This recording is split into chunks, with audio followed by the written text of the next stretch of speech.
সবাইকে জানাই আমার শ্রদ্ধা এবং ছোটদের জানাই অনেক অনেক ভালোবাসা। আমার আজকে গল্প পাঠের গল্পের নাম হলো টিয়া পাখির বুদ্ধি। লিখেছেন সুকুমার রায়। এক ফরাসি ভদ্রলোকের একটা কুকুর আর একটা টিয়া পাখি ছিল। কুকুরটাকে তিনি নানা রকম খেলা ও কাজ শিখিয়েছিলেন। বাইরে যাও, দোকানে যাও, খাবার আনো বলে তিনি যখন যেমন হুকুম করতেন, কুকুরটা ঠিক মতো তার হুকুম তামিল করত। টিয়া পাখিটা কিন্তু কিছু কাজ করতে শেখেনি। সে কেবল সবসময় বকর বকর কথা বলতো আর কুকুরটার ওপরে সর্দারি করত। কুকুর বেচারা হয়তো ঘরের মধ্যে শুয়ে আছে, হঠাৎ টিয়া পাখিটা চোখ পাকিয়ে ধমক দিয়ে বলল, "এও বাড়ি যাও।"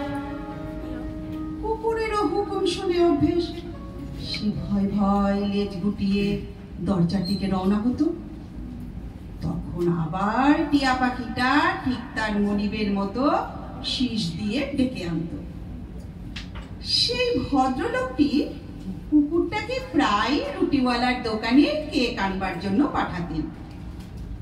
কুকুরটাকে সকলেই খুবই চিনত, সুতরাং সে টুকরি মুখে নিয়ে দোকানে আসলে রুটিওয়ালা টুকরির মধ্যে কেক পুরে দিত আর তার মনিবের নামে হিসাব লিখে রাখত।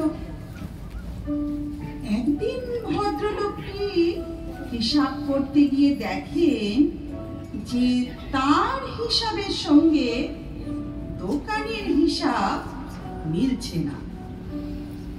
তিনি যতবার কুকুরটাকে পাঠিয়েছেন, দোকানির হিসাব তার চাইতেও বেশি লেখা হয়েছে।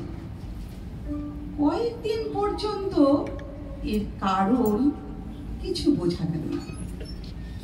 তারপর তিনি একদিন দেখেন কি কুকুরটা শুয়ে আছে।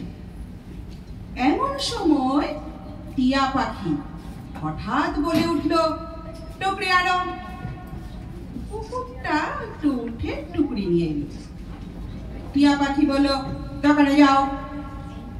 কুকুর বেচারা ইতস্তত করতে লাগলো।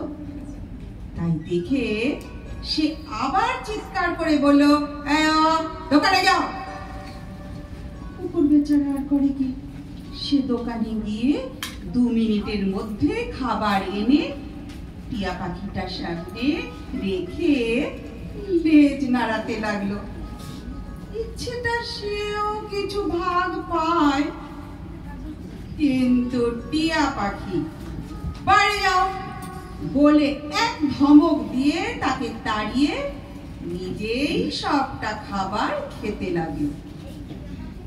তখন ভদ্রলোকটি বুঝতে পারলেন যে দোকানের হিসাবে কেন বেশি লেখা হয়।